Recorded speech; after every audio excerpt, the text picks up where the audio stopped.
Good evening, ladies and gentlemen. Welcome to the Organ Showcase. Thank you all for coming. This has been a delightful experience to work with this today, and we're really proud to have so many people showed up, and this is an exciting thing. So the first thing I would like to do is to invite Pastor Gil to open us up with a prayer. Thank you. Would you join me in prayer? Heavenly Father, thank you for we gather here. Give us opportunity to come together this evening for the organ showcase. Lord, remember the people who have prepared and arranged for us.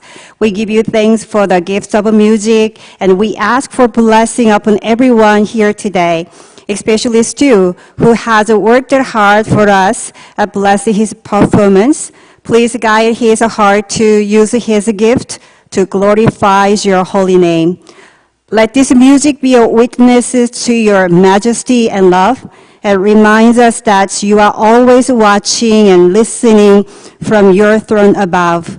May your presence and beauty be found in every note, and may the words can reach the hearts of your people so that we will draw closer to you. May your Holy Spirit guide us through every measure so that we might be the instrument of your peace and proclaim your glory with glad voices. We pray in Jesus' holy name we pray. Amen. Thank you, Pastor Gil. The most important thing I want to mention here right now is as soon as we finish tonight, as soon as the organ is over with, cake and ice cream are being served in the basement. So you can move back down there, and there's 6 different varieties of Methodist cake down there. And we appreciate all the folks that brought those things, and appreciate my serving crew that worked to get the food together, and it's been a fun deal for all of us. Well, folks, we are certainly blessed in this congregation to have a machine like this thing behind me. Real pipe organs are far and few between.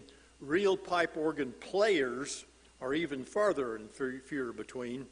And so not only do we have a beautiful instrument, we've got a marvelous player here that we really appreciate Stu Tomlinson being able to play the organ for us and also to share some of the things about it. When we started talking about this, why we visited about, there's a lot goes on back here behind all this stuff, and he's going to tell you about some of those things. A lot of mechanical things go on up there. This thing's all played with the air. And so anyway, at this time then, if you all understand about the cake and ice cream afterwards, I would like to introduce to you our organist, Mr. Stu Tomlinson, and the Paola pipe organ.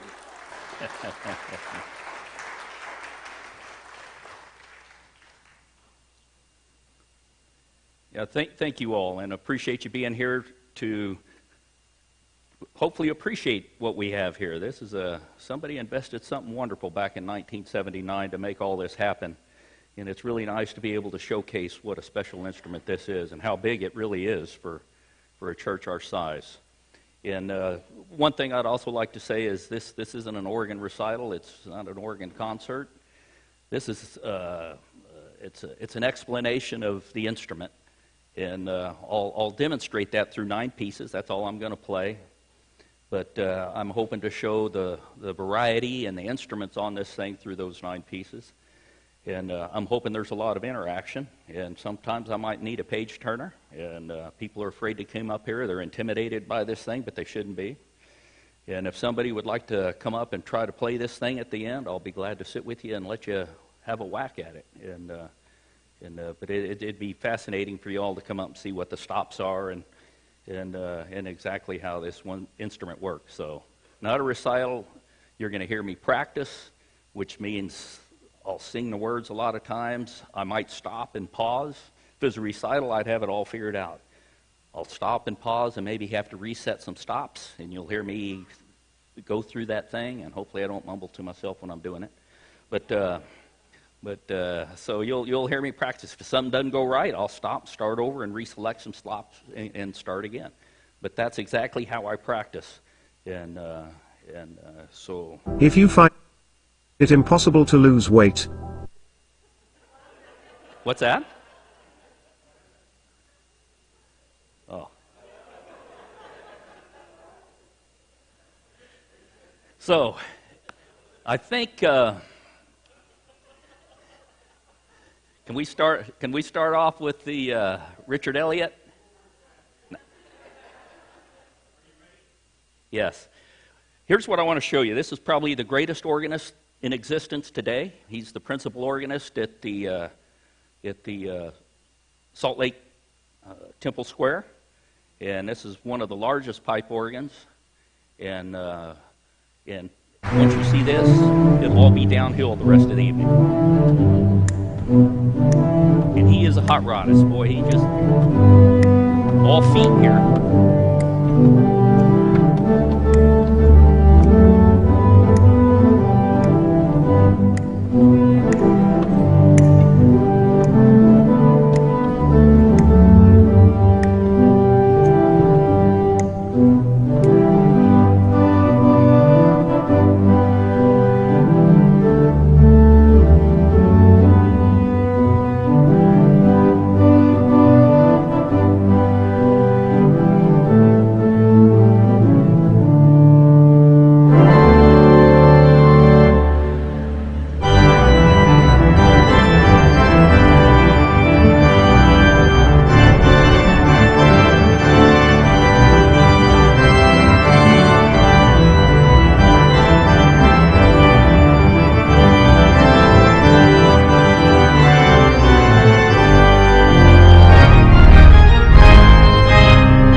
So that, I went over there when I was living in Laramie, Wyoming once just to hear the Christmas special, and I ran down there after the show and asked if he'd sit and play something for me, and he would, and then I asked for his autograph, and I got it. You'll see it downstairs.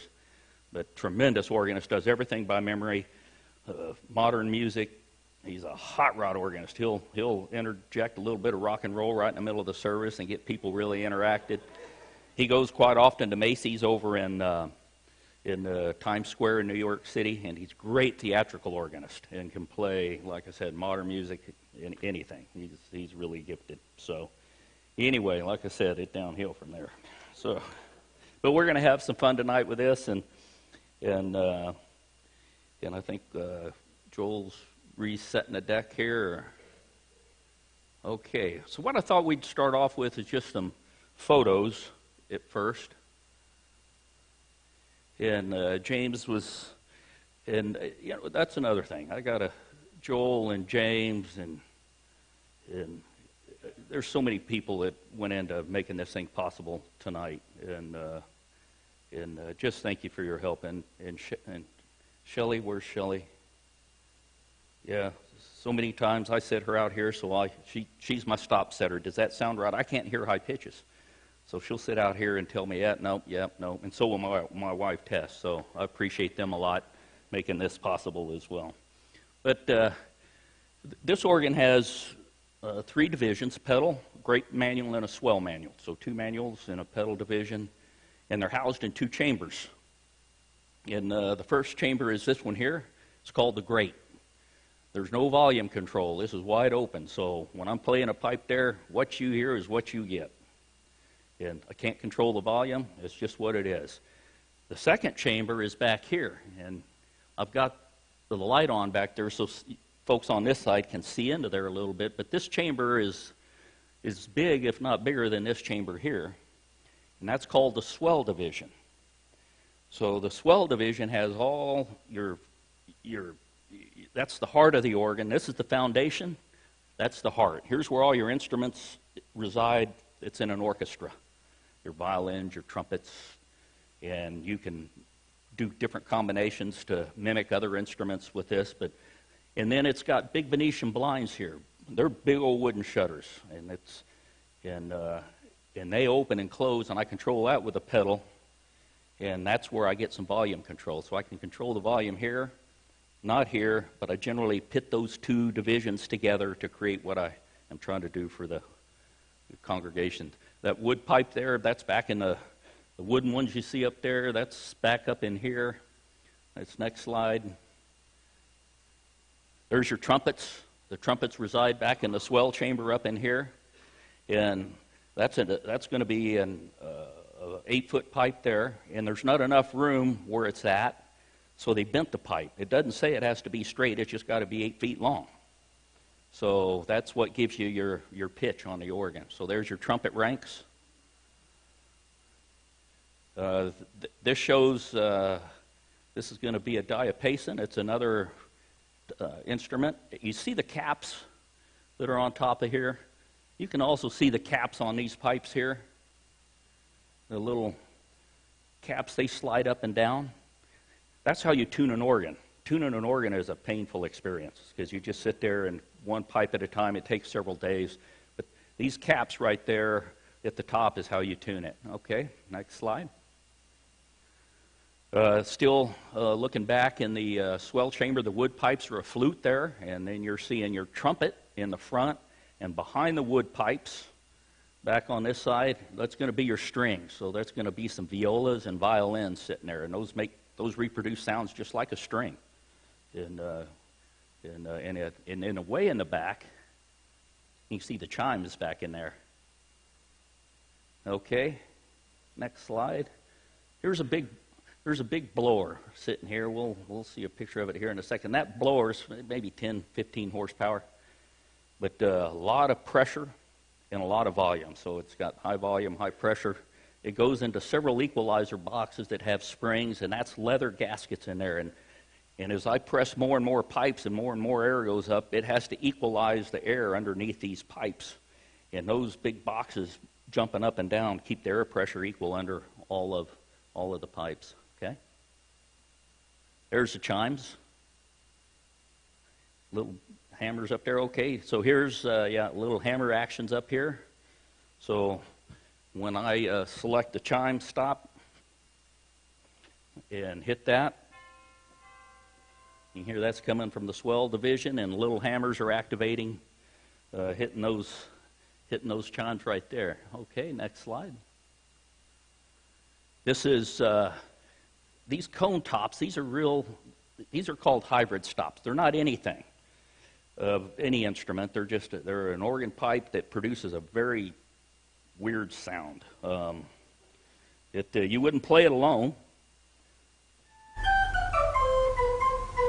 but you can hear it played against its counterpart.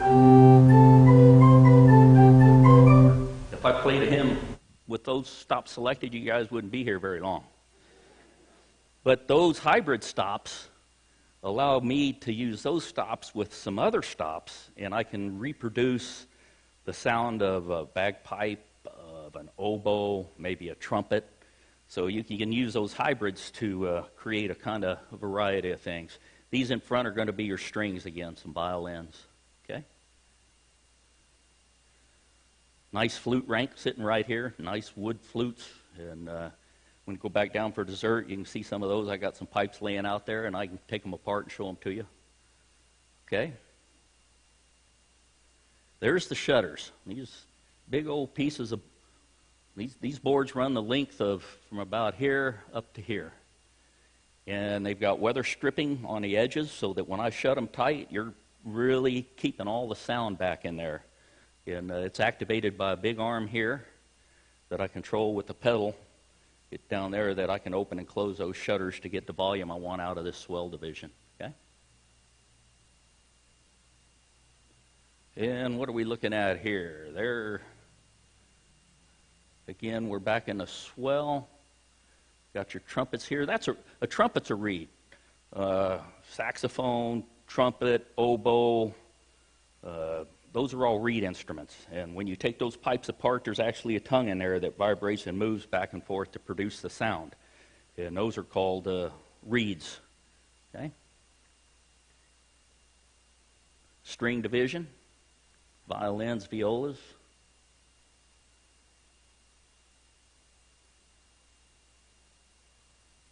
Yeah. Okay, what you see that little rolled up piece here? So if a pipe doesn't have a cap, this little rolled up piece right here, the tuner will just move that up and down to bring the pipe right into pitch. Okay? In your trumpets, your reeds for these pipes are going to be down here, but there wasn't enough room to go all the way up to the ceiling, so they bend them. So the interesting thing, when this pipe organ was made, it was made specifically for this church, for these chambers. And that's where the investment came a long time ago. And the organ designer who figured this out was quite brilliant. I mean, he really put a pretty good-sized organ in this church. Okay? So there's your blower. And you have to do quite a. I go up there, I seal air leaks in here. A lot of times I'll hear air leaks, and if you're losing pressure, your bass notes won't play real quick, and you start lagging in the bass. So I go up there and I keep air leaks fixed up in here. I oil the bearings on the blowers every couple of months, but that blower provides through ducting air into all these chambers. If you look on the great division here under these small pipes, that's an air chamber under there. So that's full of air pressure right now. And the second I push a key, an electromagnet will open a little wooden valve and sound will come up that pipe. And so you can tell these pipes on the front, these are decorative. There's no air chamber under them. They don't make a sound, but they sure look pretty. Okay? There's the electronics for the keyboard. So back behind the blower, when I push a key down, the contacts in the key actually run through a small set of wires up to that, and those contacts there then send an electrical current to the electromagnet that opens a valve under the pipes. And I'll show you something interesting. The big pipes take a pretty big magnet to open up that valve. And you can hear the magnet making noise. Let's see here.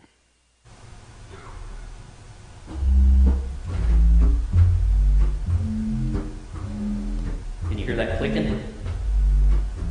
Yeah, so that clicking is the magnets. And a lot of organists try to get the tuner to quit that. And I love it. I love the odd sounds a pipe organ makes. Electronics don't make it, but I love hearing the inner workings of that. Even air leaks every once in a while. We got some pipes that bypass air. You can hear go psh every once in a while when you're playing it.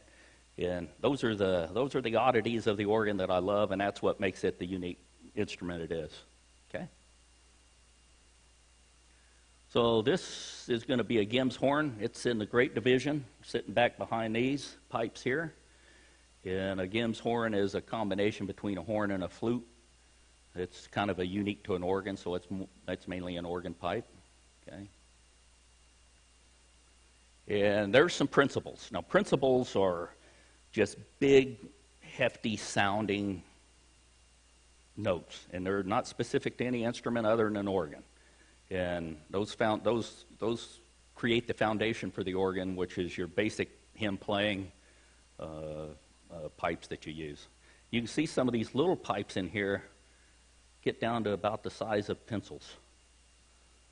So if you really look at how many pipes, and you took a count in this organ, there's 1,000 pipes, over 1,000 pipes in this organ. This is a good-sized organ. Tabernacle organ you just saw, that was 12,000 pipes. But, a lot of pipes to...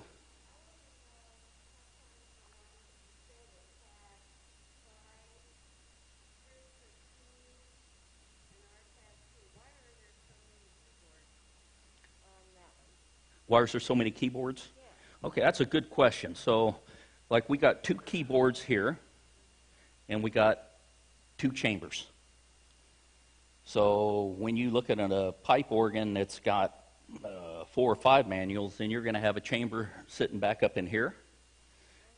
And then you have what they call antiphonal organ, which is pipes that sit in the back of the church, and those ones usually have the trumpets that stick straight out. And then the more manuals you add, they literally have pipes going all the way around churches. And so you can, a good organist can use those to make that music just swirl. And so that's, and the more pipes you have, the more manuals you need. And we have enough pipes in this. This should have really almost been a 3-manual organ. But I think they ran out of real estate for pipes and just shoved them all into here and didn't have room, or didn't want to take room up anywhere else, and that's why they left it here. I think at one time we were thinking the organ sat back here and the pipes were here. And an organist can actually hear better when he's at the back of the church, and you can hear what the organ's doing. When I'm sitting here, like I say, I get pounded by some pipes here, and I can't hear what some of these others are doing at all. So, okay. Okay, these are, if you look right here, see these wooden pipes here? That's a good old principle. That wooden pipe, again, it couldn't accommodate the angle in the roof, so they bend it, and that's going to produce, actually that pipe I just played, it was clicking.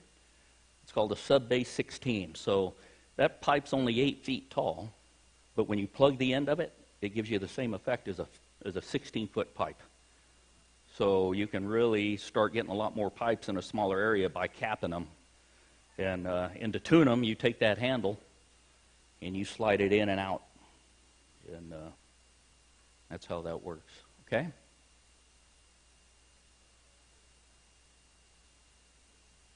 That's it. Okay. So let's do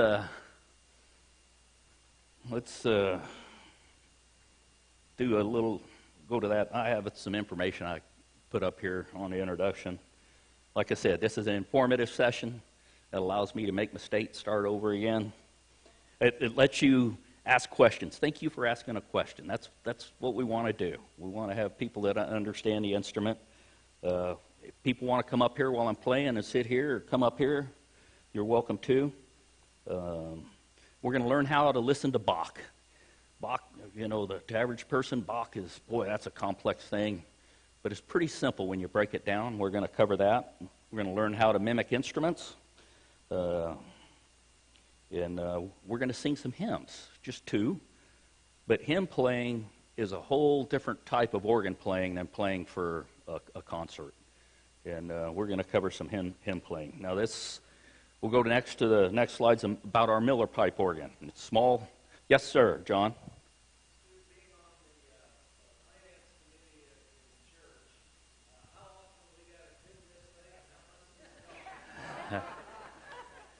So, yeah. So that's a good question. Now I'm talking to a finance guy here. I got to be careful. So, our organ tuner he really doesn't charge a lot. He charges about $350 a visit and comes twice a year. He doesn't tune the whole organ. If we used it every Sunday, he'd have to come about 4 or 5 times a year and tune every pipe. But I get up there every once in a while when one goes out of tune. I'll get up there and clean it up a little bit and take care of it myself. The big expense, John, the best way to keep a big expense from happening is to take care of what we got.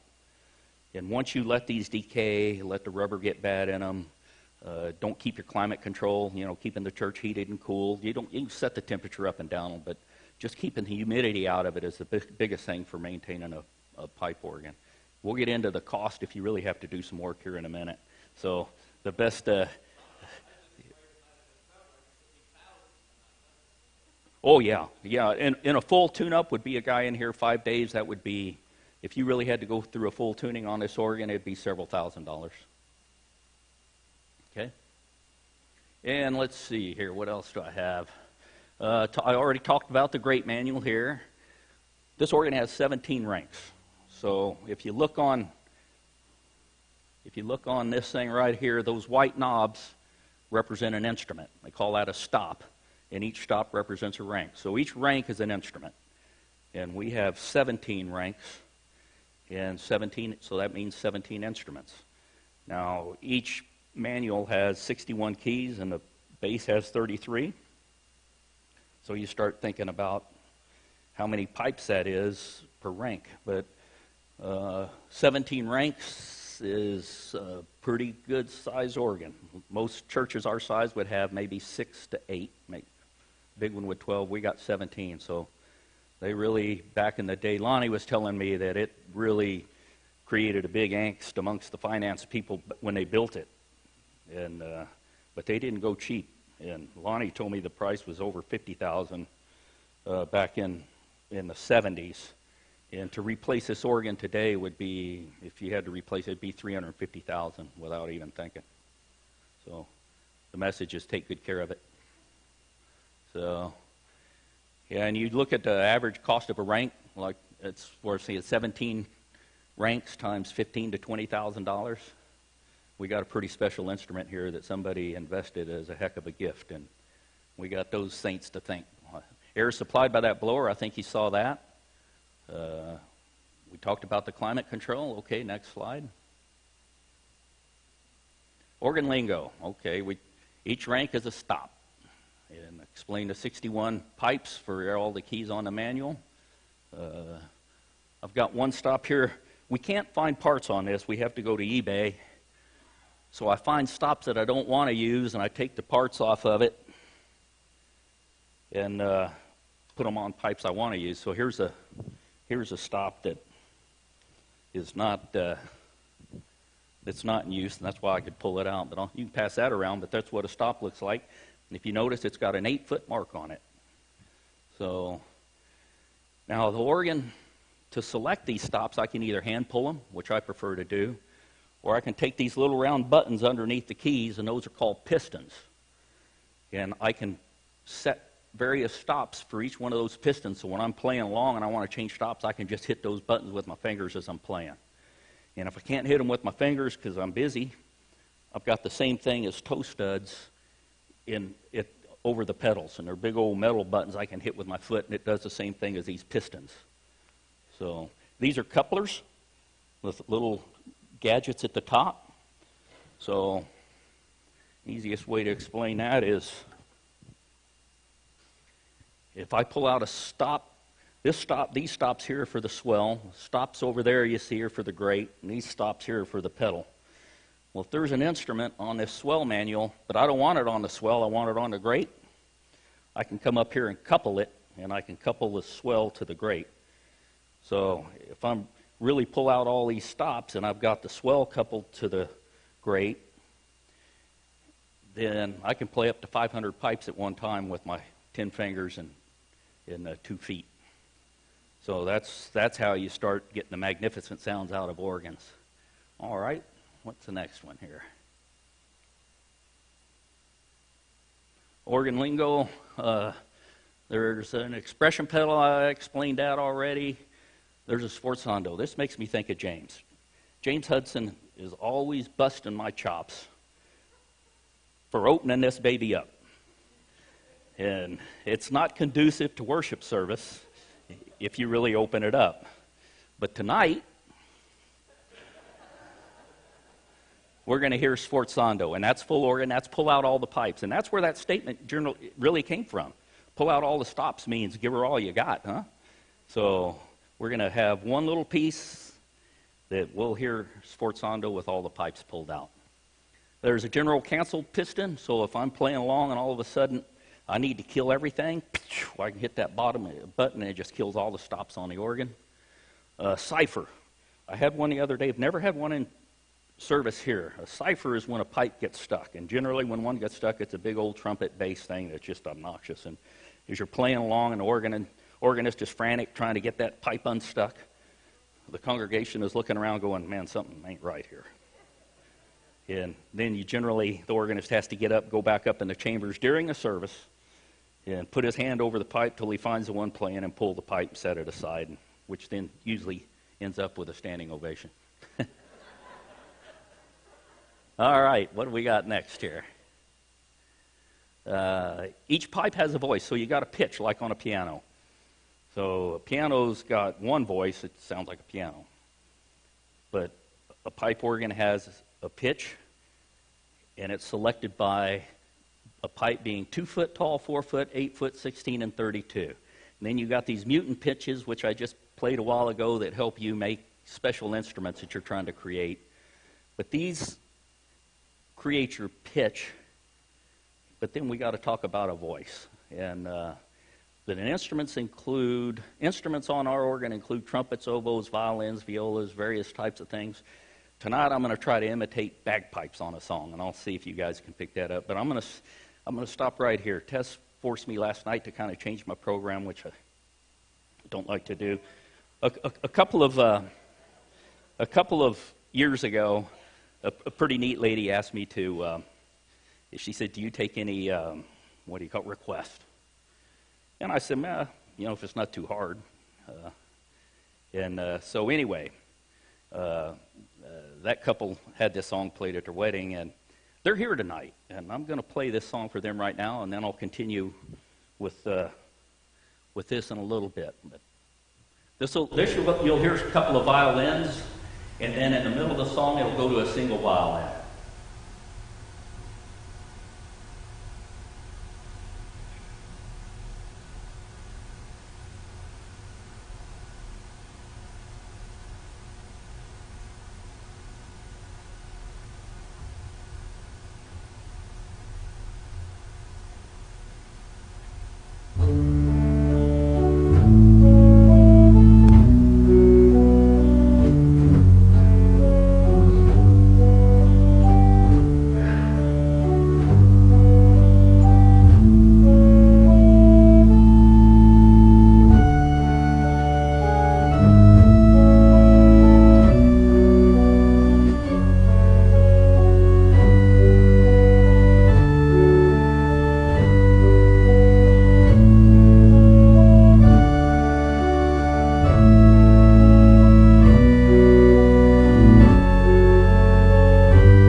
So let's see, we got 17, I think where are we at on the, we finished with that? Stops.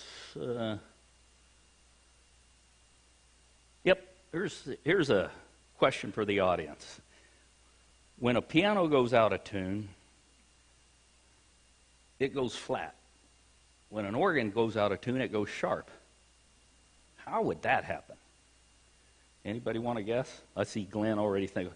Pilot over here, he's already thinking through atmospheric things. Any ideas? You're getting on it.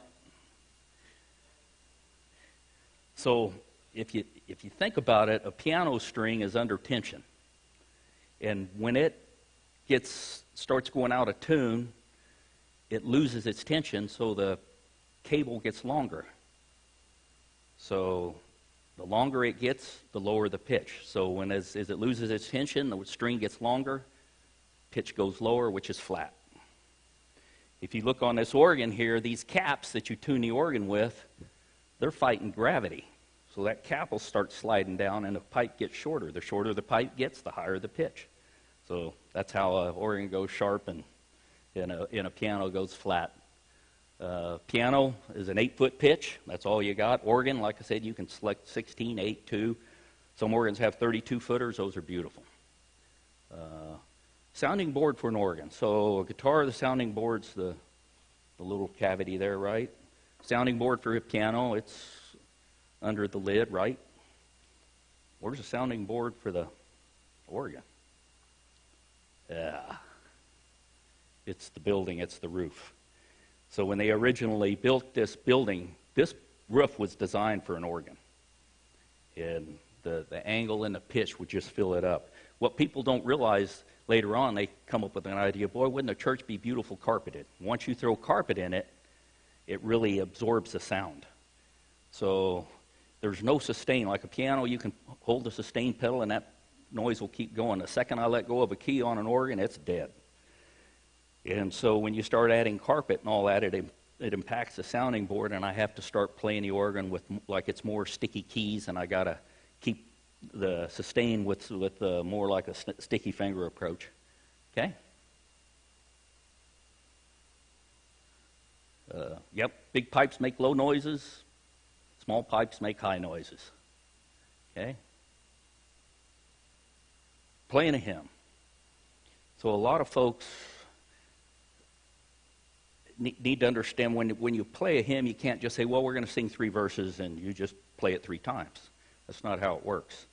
An organist has to understand the story of the words. So if it gets celebratory or if it gets prayerful, the organ has to move accordingly. And you have to play punctuation as well. If there's a comma, you give the audience a little break for a breath. If there's a semicolon, you give it a bigger break. Maybe both hands come off. If there's an exclamation mark, you completely come off the organ for a minute and then start again. And so you have to play the punctuation to give the effect. And we'll demonstrate that on 2 hymns here. And I think that's about it, isn't it?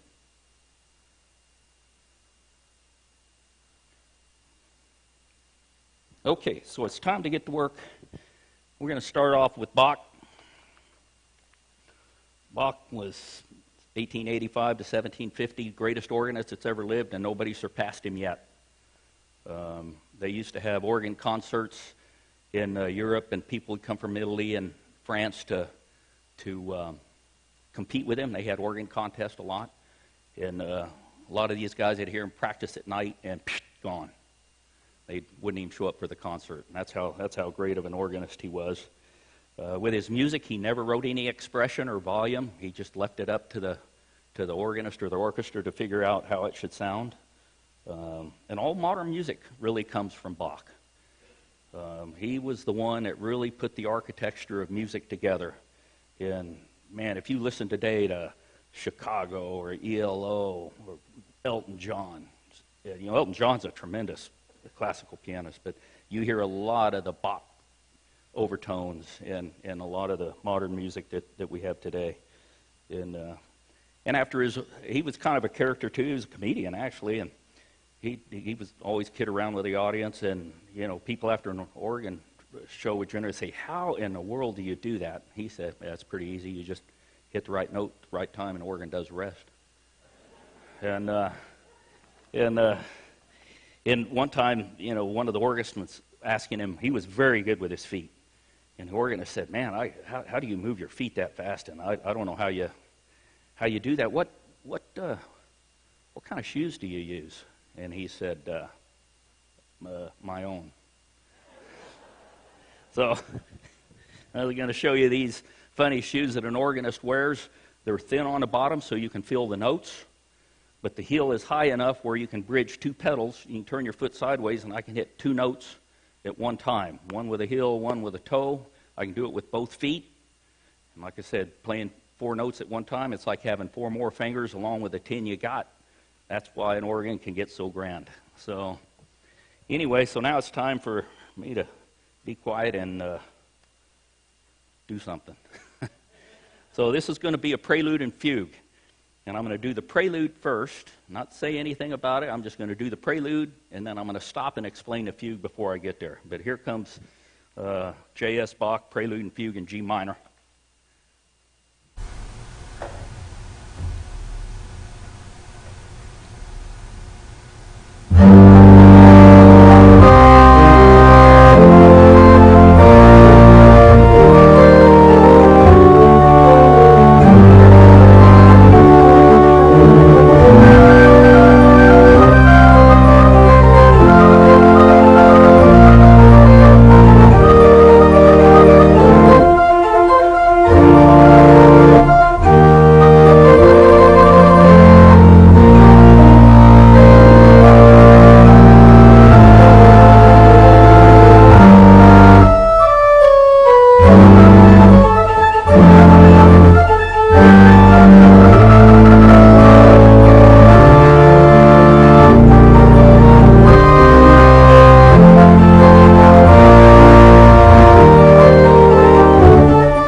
the prelude part is saying, hey, y'all, listen, I'm trying to get your attention.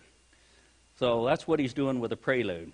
Now the fugue gets much softer, and he starts playing with your head a little bit, and he really makes the organist play notes that just are not intuitive. It doesn't feel good, but then it resolves itself, and then he moves on.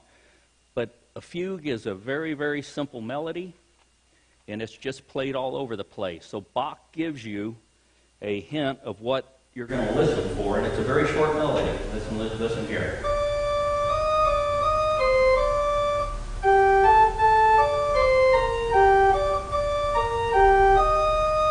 That's it.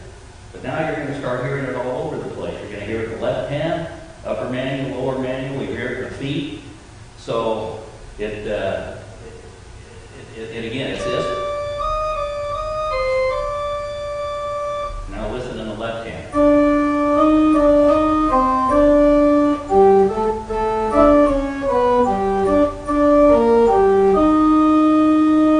And somewhere down here in the pedal, he gets going right here.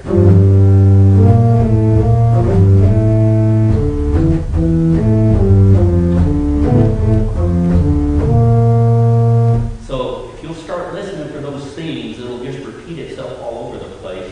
And that's how to listen to a fugue. Very simple. It's like doing a round of Mary Had a Little Lamb when you did it in grade school. So I'm going to try to play each part a little staccato to bring out the melody. See if you can hear it throughout. Here we go. Here's what the fugue is.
And that's what I'm hoping to do. Is it sounds complex, but when you put him down into a little simplified things, it sure makes a lot more sense to listen to Bach.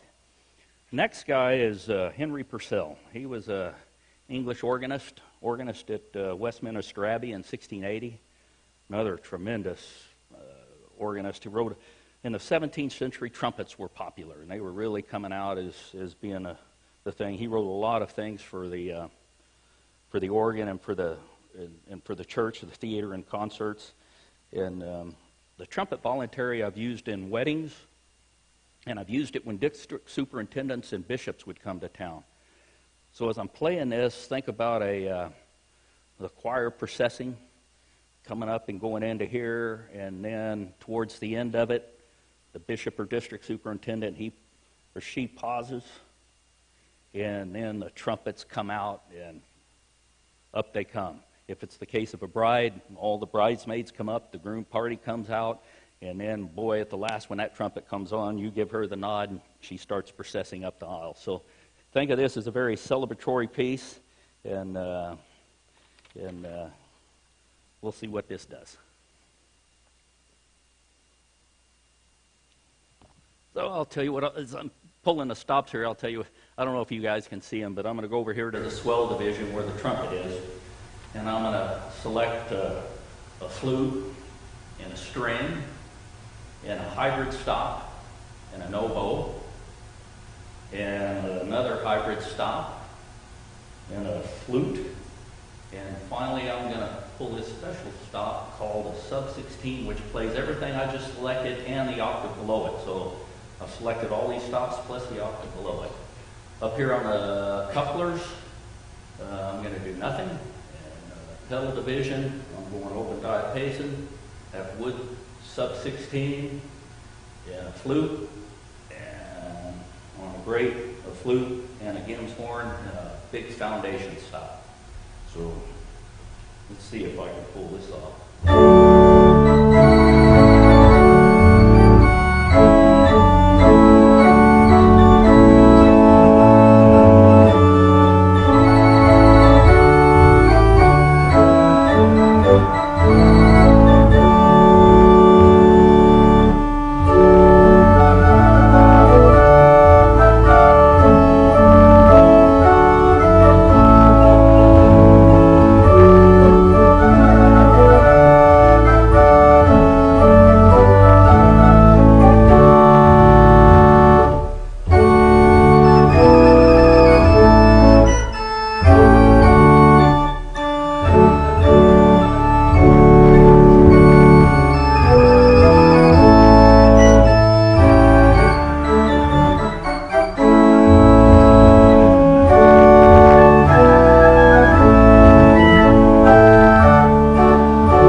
That'd bring in a crowd, wouldn't it? And we'll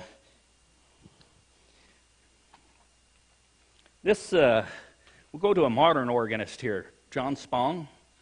Wrote a bunch of beautiful organ music, and he did an arrangement on Amazing Grace. It's short and sweet, but what I'm going to try to do on this is do the best I can with these hybrids and some others to create what sounds like an oboe, or not an oboe, bagpipes. So, that'll be in the first half. Second half, just going to be big old organ finishing it up. But see if you all can hear the bagpipes in this.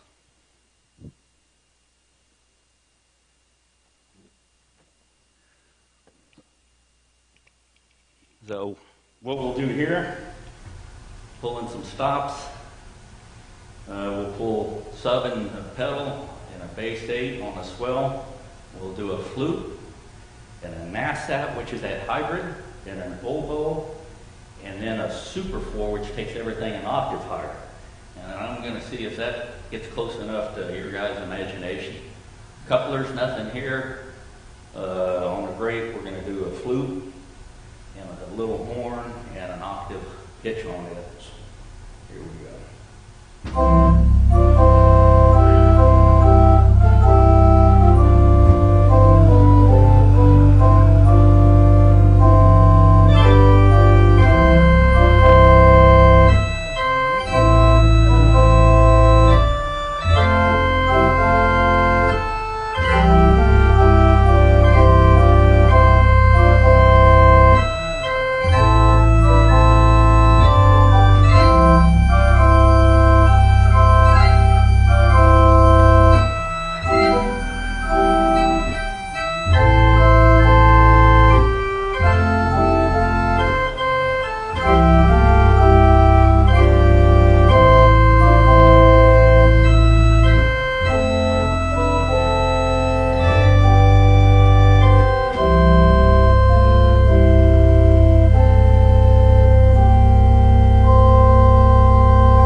Bagpipes in there?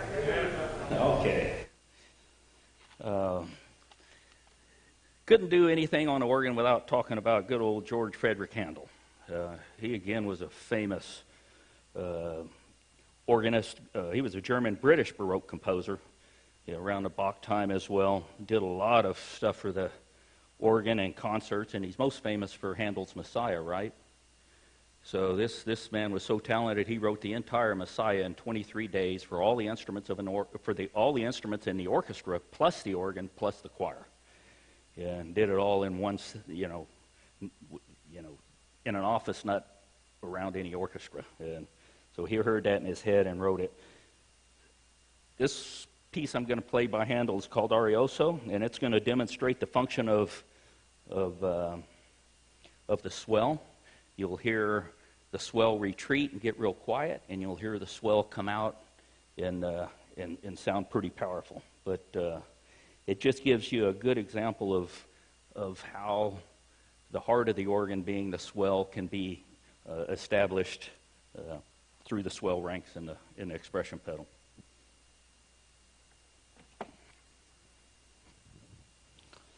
In this one, I've preset.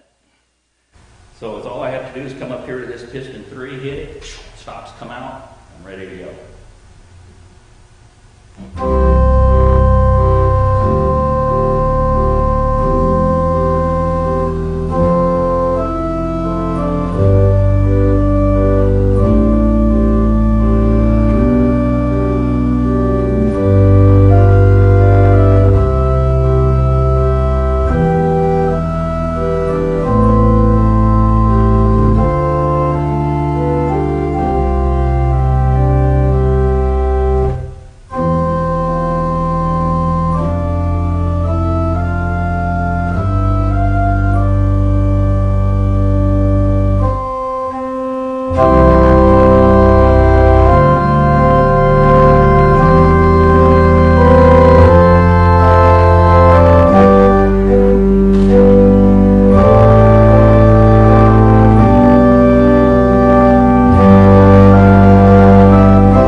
sometimes when I'm ending a piece and I want a little bit of thunder, we just have a 16-foot as our deepest pipe, and I try to imitate a 32-foot. I'll hit the fifth above the lowest note, which normally it in like this, and I'll couple that with it, play that fifth, and it doesn't sound good by itself, but it sounds good with the rest of it. And you kind of get that impact of a 32-foot pipe, so that's an organist way to cheat right there.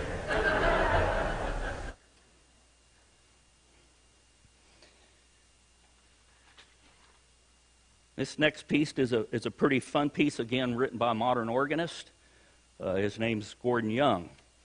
And what's interesting is the first contract job I had in college with a church as a part-time organist was at First Presbyterian Church in El Paso. And Robert Young was the pastor there, but his brother's a very famous organist and grew up here in McCutcheon, and in McPherson, I'm sorry.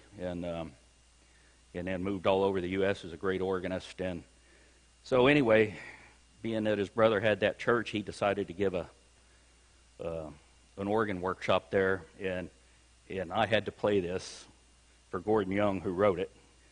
I was 17 years old, and I was just nervous. But anyway, here is a piece by Gordon Young. Kind of listen for the left hand being real pizzicato. The pedal too, and sometimes I smooth it out depending on how I like the sound. And in the middle of the piece, we'll move to a minor key. I'll pull some reeds out and maybe some hybrids and kind of give it a mysterious sound. And then, James, at the end, it's going to be full organ. I'm pulling out all the stops. So, here we go.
So that, you can see why you wouldn't want to do that every Sunday. And again, you know, if you're sitting up here, it's a lot louder. By the time you move out midway, the volume does start to drop, and a lot has to do with the carpet. But that hurts my ears, and I can't hear very well. So, pardon me? Well, thank you. But you can hear the growl in it, can't you? Boy, it just, those bass notes come in and all the fifths and those hybrids, and that's where it is. We have a beautiful instrument we got to take care of.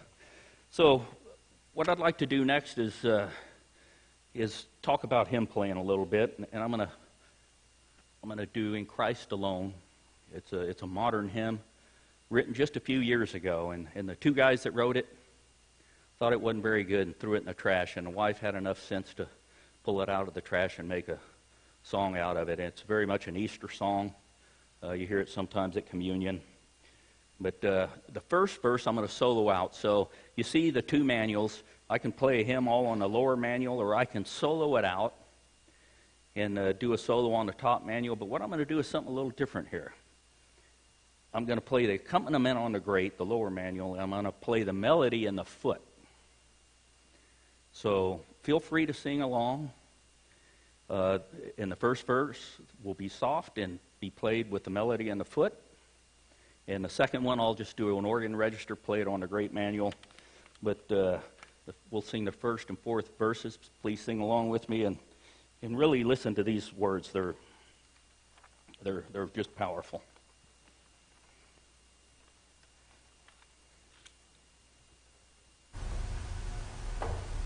So for pedal solo, I'll pick the bass 8 and the chorale 4. Swell, I'm going to pick Celeste. Celeste means heavenly. So when they design this stop, it's slightly sharper than the rest of the organ, but it creates a very kind of heavenly feeling. By the designers of the pit, that stop really were trying to bring heaven and earth close together. That was their intention when they designed this Celeste stop. And I'll come up here to the couplers, and I'm going to couple this grate manual down to the pedals. And I'm going to couple the swell manual here down to the grate. And we'll pick a couple of strings and a little minor flute. Yeah. Here we go.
Thank you all for singing. I'll do one other hymn, and I'll make this one a little bit more triumphant. If you guys can help me out, pull out a hymnal there and open to 580. And I'll explain some things that I'm trying to do here.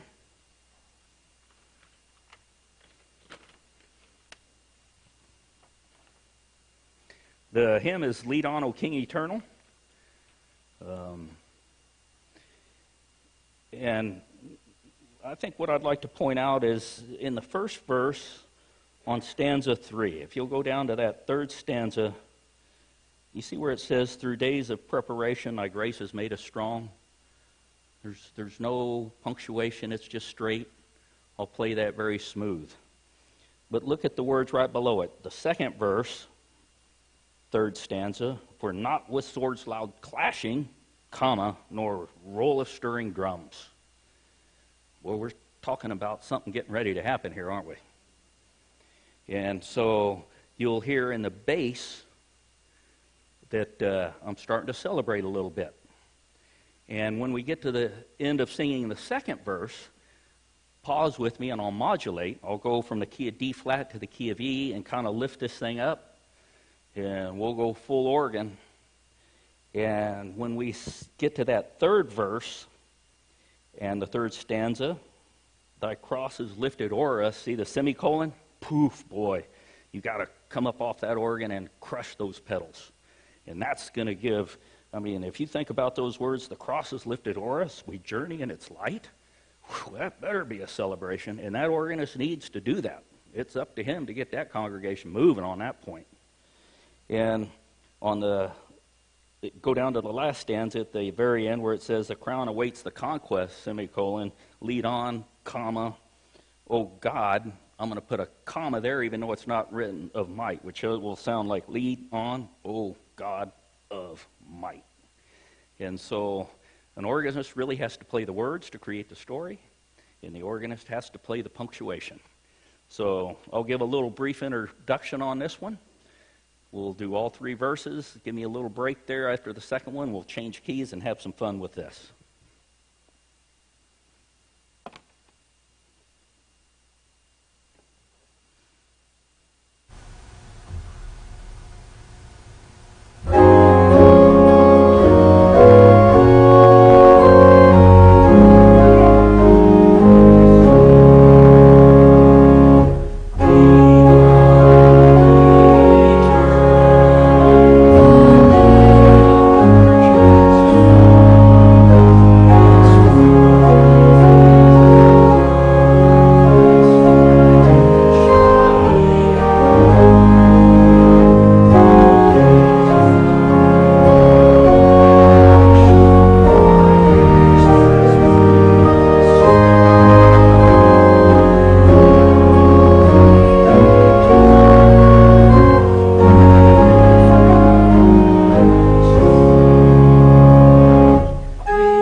that kind of neat seeing that, or in it now to give you more to criticize me on in the future? I've just got two pieces left here. And this one I'm going to play was written by Irving Berlin. He's a Russian Jewish immigrant that came to the United States in 1893. And he came into when he was 5, and he passed away in 1989, had a pretty good long life. He wrote many songs for Broadway and musicals. And his most famous song he wrote was White Christmas. But I think you will know this song when you hear it. And I hope you enjoy it. And it makes me understand his spirit and how he felt when he got here from over in Russia. And then after this piece, I'm just going to go right into the next hymn. And I think you'll recognize it, and I think you'll know the words, and we won't need to put them up. But the last two pieces, here we go.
you all did great. Thank you for singing, and thank you for being here, and I hope you had some fun learning about our good old Miller pipe organ, and we'll see you downstairs for dessert. Thank you.